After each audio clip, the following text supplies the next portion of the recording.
누군가를 가르치다 보면 참으로 안타까운 순간이 있습니다. 예전에 아내가 피아노 학원을 운영했을 때에 이런 얘기를 할 때가 참으로 많았습니다. 저 친구 조금만 더 노력을 하면 참 잘할 텐데. 항상 학원이 끝나고 저녁에 오면 이 이야기를 할 때가 참으로 많았습니다. 근데 그럴 수밖에 없는 이유가 학원에 있는 학생들, 그러니까 학원에 있는 친구들의 성취도가 이제 친구들마다 좀 다르다고 하더라고요. 예를 들면 어떤 친구는 다른 친구들 다 바이엘 한 건 칠 때 체르니까지 가는 친구가 있다고 합니다. 또 반대로 다른 친구들 다 체르니 치고 있는데 바이엘 한 건도 못 끝내는 친구가 있다고 하더라고요. 사실 빠르고 느린 건 그렇게 중요하지 않습니다. 선생님과 함께 한 곡을 완전히 숙지하는 게 훨씬 더 중요하지요. 한 곡 한 곡 쌓일 때 숙련도가 늘어나고 더 어려운 곡도 소화할 수 있게 되니까요. 그런데 때때로 한 곡을 연습하는 기간이 길어지다 보면 빨리 다음 곡으로 넘어가고 싶어 하는 친구들이 꼭 있습니다. 다른 친구들과 비교할 때에 진도가 늦게 나가서 마음이 상하는 것도 있을 것이고, 또 한 곡을 계속 오래 하다 보면 지루한 마음도 있어서 그런 행동을 할 겁니다. 그리고 이럴 때 버티지 못하고 선생님과 다른 길로 가는 친구들이 꼭 생깁니다. 선생님 마음을 힘들게 하는 친구들이지요. 평소에 잘하던 연습을 대충 한다든지, 아니면 선생님이 이런 부분을 좀 고쳐보라, 이렇게 했으면 좋겠다라고 얘기할 때 괜히 대들다가 혼난다든지, 또는 선생님 볼 때만 반짝 연습해서 그 곡을 한번 넘기려고 하는 그런 친구들이 생깁니다. 그럴 때 저희 아내는 참으로 안타까웠답니다. 저 어려운 순간만 잘 넘기면 실력이 확 늘어날 텐데, 참 좋아질 텐데, 그러지 못하는 친구가 참 아쉬울 수밖에 없었다고 하더라고요. 그리고 이럴 때 보통 선생님들은 몇 가지 반응을 보입니다. 처음에는 화를 내다가도 안 되면 혀를 끌끌 차면서 지켜보다가, 그것도 안 되면 하나부터 10까지 통제도 해보다가 별 방법을 다 쓰게 됩니다. 어떻게든 제자가 성장할 수 있다면 어떤 방법이든 써서 성장시키고픈 게 선생님의 마음이기 때문입니다. 그리고 바울이 오늘 본문인 갈라디아 교회에 편지를 쓸 때에도 이런 마음이 있었습니다. 안타깝고 아쉽고 무언가 씁쓸하고 좀 그런 마음들을 가지고 갈라디아 교회에 편지를 썼습니다. 왜냐하면 그들이 엇나간 길로 나아가고 있었으니까요. 당시 거짓 교사들의 준동에 넘어가고 바울이 전한 복음에 대해서 의심하며 그들은 구원으로 향하는 다른 길이 있을 거라고 생각을 했습니다. 이 사실이 바울을 참 안타깝게 만들었지요. 이게 기원 후 48년, 그러니까 바울이 제1차 선교 여행을 다녀온 이후 시리아의 안디옥에 도착했을 때 들은 이야기입니다. 그리고 이 이야기를 듣고 너무나 안타까웠던 바울이 오늘 갈라디아 교회에 편지를 쓰게 된 거지요. 그 편지의 내용이 어떠했을까요? 우리 본문 1절을 한번 같이 읽어보도록 하겠습니다. 본문 1절의 말씀입니다. 함께 읽겠습니다. 사람들에게 난 것도 아니요 사람으로 말미암은 것도 아니요 오직 예수 그리스도와 그를 죽은 자 가운데서 살리신 하나님 아버지로 말미암아 사도된 바울은, 아멘.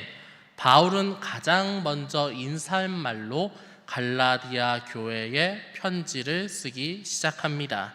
그리고 이 형식은 당시 통상적인 편지에 처음에 쓴 인사말과 같은 형식이었습니다. 먼저 발신자의 이름을 밝히고 수신자에 대한 인사말을 전하는 아주 통상적인 방식이었지요. 그런데 평범하다고 해서 그 말에 의도가 안 담기는 건 아닙니다. 어쨌든 편지는 자신의 마음을 상대방에게, 자신의 생각을 상대방에게 전하는 글이기도 하고, 그렇기 때문에 그 글에 내가 무슨 말을 하고 싶은지 매우 잘 나타납니다. 게다가 바울은 좀 안타까운 마음이 있었어가지고 처음에 인사말부터 자신의 마음이 굉장히 잘 나타나고 있지요. 먼저 바울은 1절을 통해 자신에 대해서 이렇게 설명을 합니다. 풀어보면 이렇게 말할 수 있습니다. 너희에게 편지를 쓰는 나 바울은 사람이 아닌 주님과 하나님 아버지로 말미암아 사도된 자다.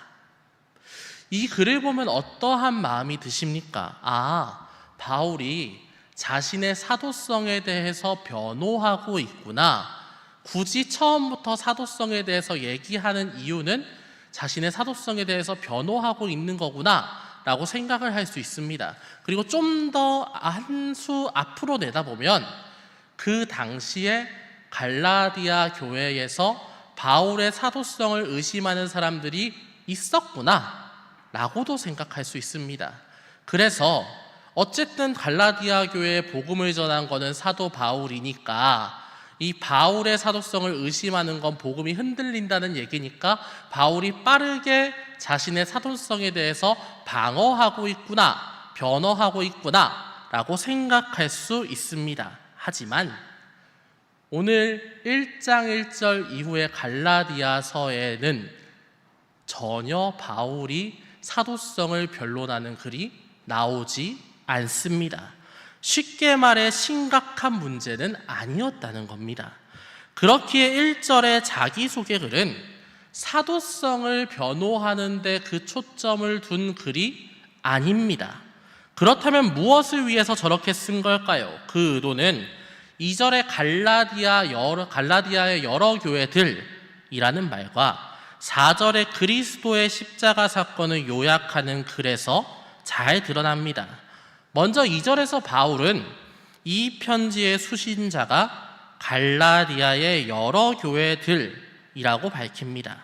그런데 좀 특이한 것은 정말 간결하게 수신자를 갈라디아의 여러 교회들 딱 이것만 쓰고 있다는 거죠. 사실 평범한 바울의 서신들, 바울의 편지들을 보면 자기가 편지 보내는 사람에 대한 설명을 굉장히 많이 붙입니다. 어떤 수식어, 형용사 이런 걸 많이 붙여서 그 사람들을 표현하죠. 그 교회를 표현하고, 예를 들면 자기를 엄청나게 괴롭히고 힘들게 했던 고린도 교회에 대한 편지를 쓸 때조차 바울은 그 교회에 대해서 좋은 수식어를 달아서 이 교회를 묘사하고는 했습니다. 그런데 오늘 갈라디아 교회를 소개할 때는 딱 간단하게 갈라디아의 여러 교회들이라고만 소개합니다. 이것은 간결한 게 아니라 퉁명스러운 겁니다. 예를 들면 평소에 제 이름을 제 친구가 하고 부르는 친구가 있다면 갑자기 어느 날 와가지고 저를 평소처럼 친구가 하지 않고 야 박친구 이렇게 하면 어떤 느낌이 드시겠습니까? 무언가 그 친구가 나에게 마음 상한 게 있나? 무언가 좀 문제가 있었나? 이런 생각을 할 수밖에 없지요. 갈라디아 교회가 이 편지를 처음에 받을 때 느낄 만한 반응도 역시나 마찬가지입니다. 바울의 인사말을 볼 때 무언가 선생님께서 좀 화가 나셨구나. 우리가 잘못한 게 있는 거 아닌가? 라는 생각을 할 수 있다는 얘기입니다. 게다가 4절에서는 굳이 이렇게까지 말하고 있지요. 그리스도께서 이 악한 세대에서 우리를 건지시려고 직접 자기 몸을 내어주었다. 이게 무슨 말입니까? 이걸 왜 썼는지는 갈라디아서의 배경을 조금 더 보면 쉽게 알 수 있습니다. 앞서 이야기했듯이 바울이 이 편지를 쓴 이유는 갈라디아 교인들이 거짓 교사들 이야기를 듣고 흔들리고 그리고 믿음을 저버리려고 했기 때문입니다. 그렇기에 그것을 되돌릴 만한 말을 써야 됐지요. 그래서 그것을 배경으로 하면 4절은 이렇게 풀어서 말할 수가 있습니다.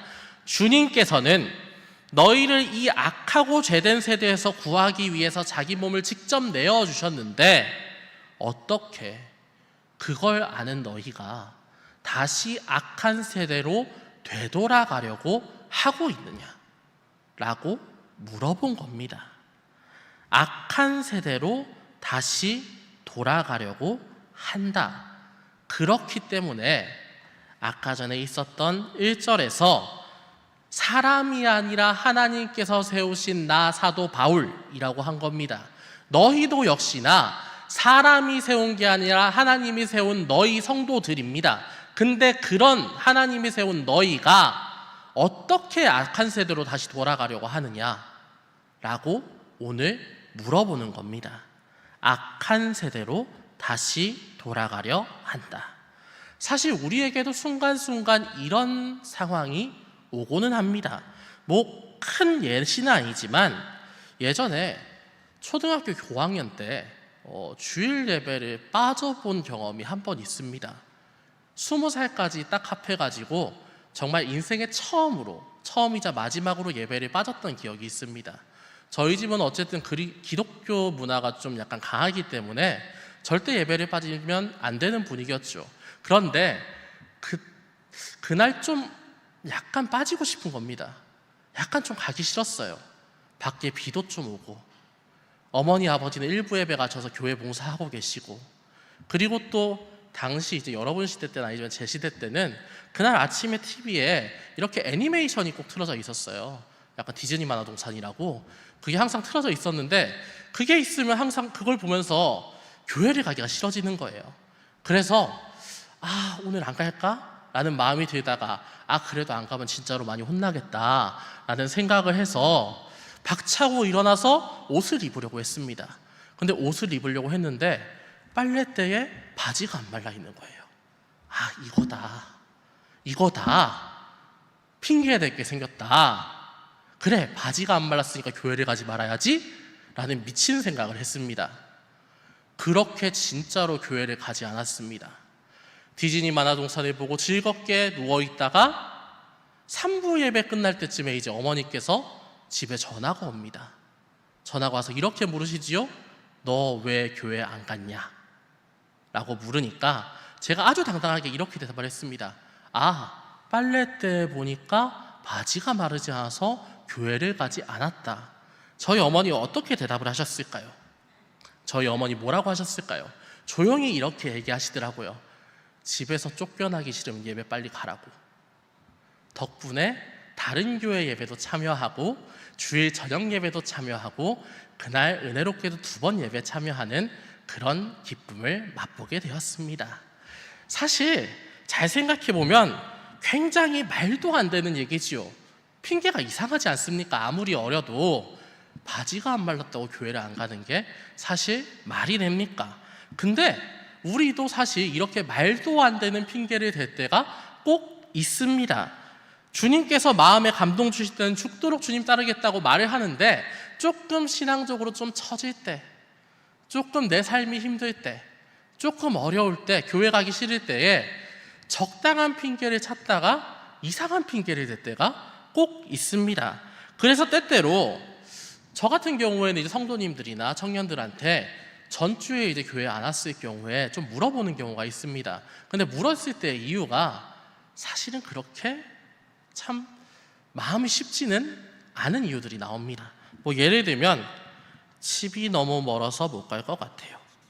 또는 친구와 약속이 먼저 잡혀서 못 왔어요. 여행을 다녀오겠습니다. 시험 기간이라 예배는 못 나갈 것 같습니다. 등등. 사실 인간적으로는 다 이해가 되는 얘기입니다. 그런데 참 안타까운 이야기들입니다. 한번 생각을 해보십시오. 주님께서는 아까 얘기했듯이 우리를 위해 몸을 던지어서 우리의 죄를 대속해 주셨는데, 기꺼이 자기의 생명을 내어놓으셨는데, 우리는 어떠한 것도 내어놓지 못하겠다고 이유를 대고 있는 것 아닙니까? 내 시간이 없어요, 좀 피곤해요, 편하게 쉴래요, 거리가 멀어요 등등의 이야기. 사실 나를 위해서 몸 던져서 죽으신 주님 앞에서 할 얘기는 아니지 않습니까? 그래서 바울은 갈라디아 교인들에게 6절과 같이 이야기를 하고 있습니다. 우리 화면에 6절의 말씀, 우리 갈라디아서 1장 6절의 말씀 함께 읽겠습니다. 그리스도의 은혜로 너희를 부르신 이를 이같이 속히 떠나 다른 복음을 따르는 것을 내가 이상하게 여기노라. 아멘. 여기서 내가 이상하게 여기노라는 말은 원어적으로 봤을 때 굉장히 정중하게, 굉장히 약하게 번역을 해놓은 겁니다. 사실 이 원어를 좀 직역으로, 좀 평범하게 풀어놓으면 도무지 이해가 안 된다 정도로 해석을 하는 게 맞습니다. 보통 이런 말을 어떤 때 씁니까?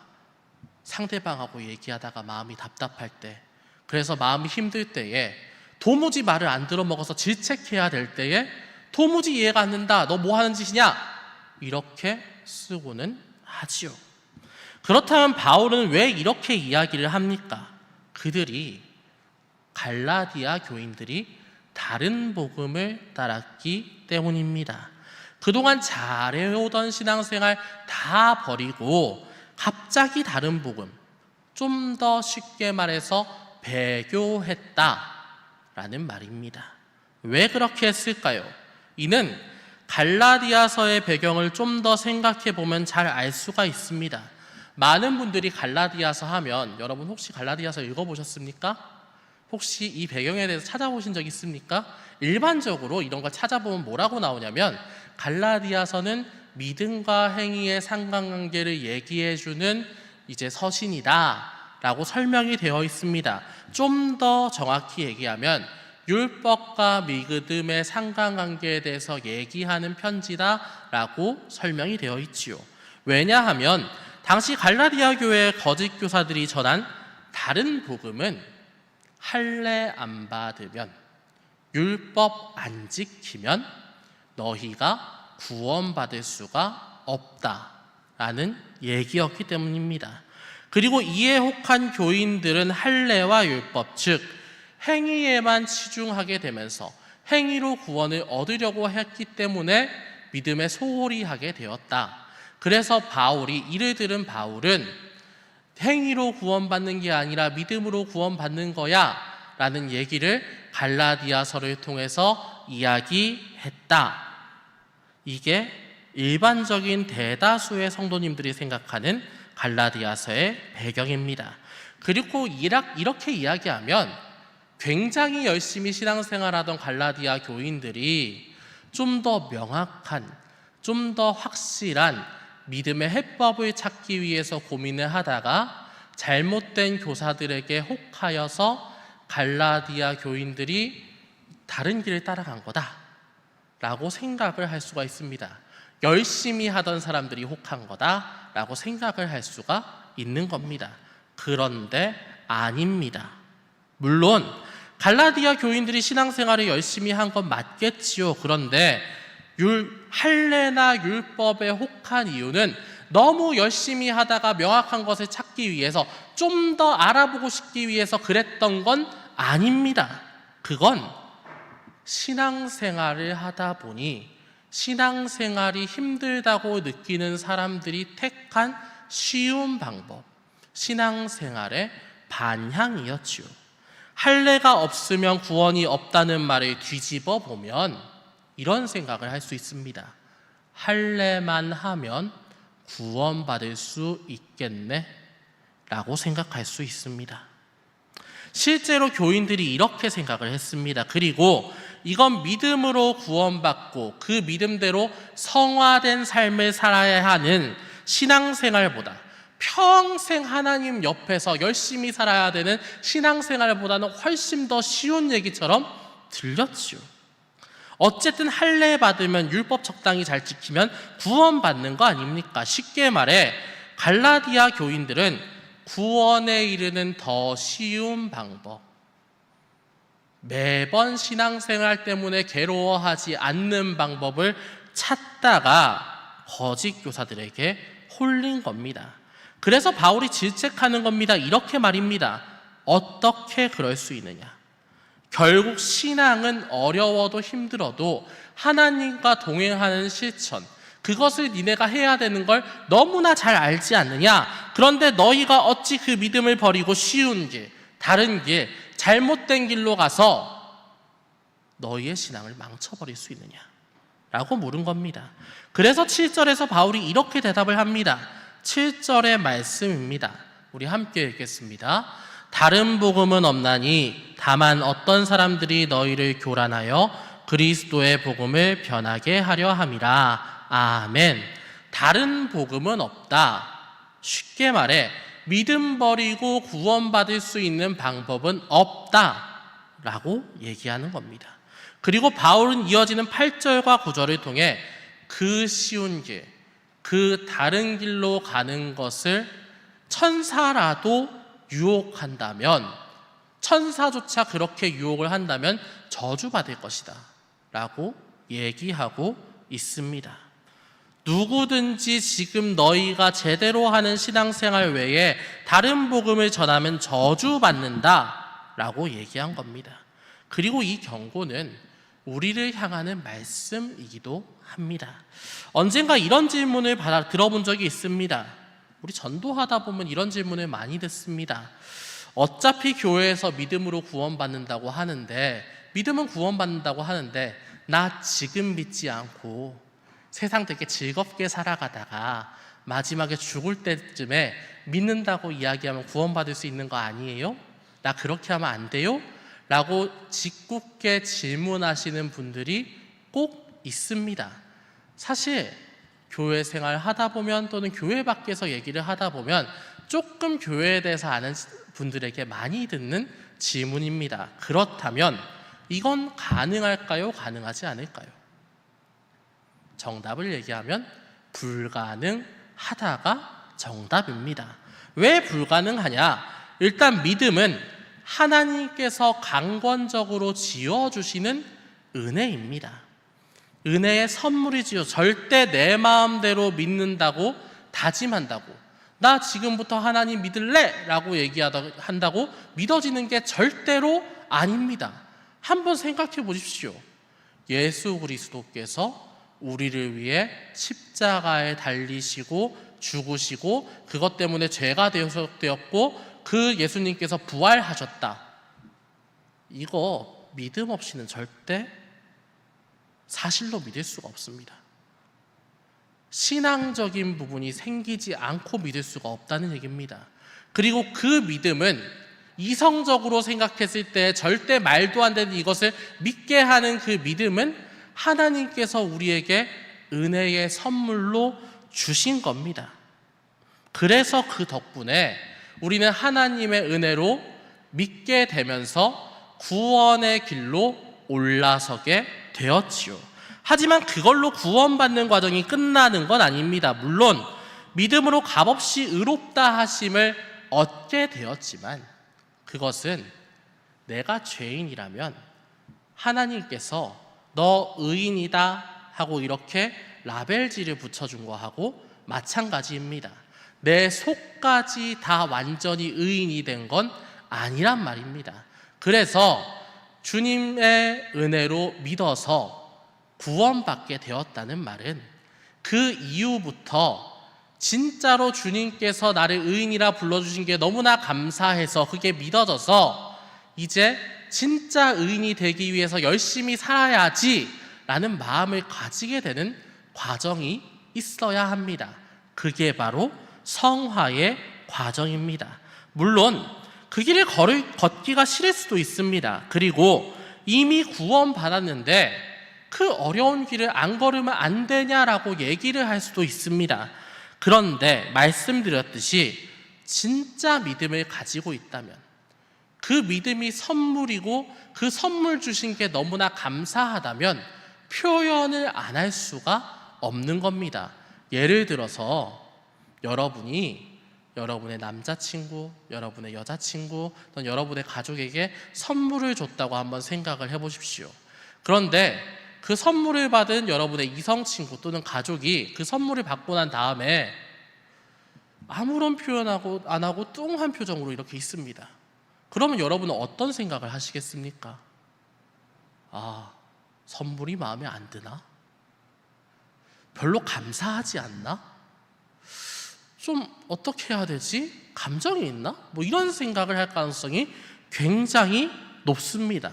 믿음이라는 선물도 마찬가지입니다. 선물 받은 게 너무나 기쁜 사람은 작게든 크게든 표현을 할 수밖에 없습니다.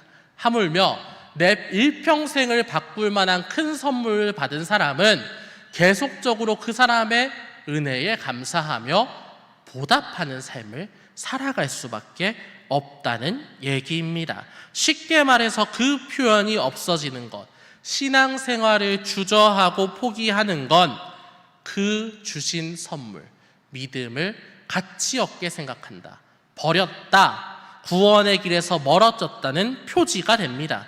그리고 사실 우리는 이런 복잡한 얘기를 하지 않더라도 내가 지금 어떤 상태인지 너무나 잘 알지 않습니까? 내 신앙 상태가 어떤지는 사실 내가 너무나 잘 알고 있지 않으십니까? 사실 누구도 우리의 신앙 상태에 대해서 직접적으로 왈가왈부하는 경우가 많진 않습니다. 나한테 직접 대놓고 너 요즘 신앙 상태가 어떤데 좀 정신 차려라 이런 얘기 잘 안 합니다.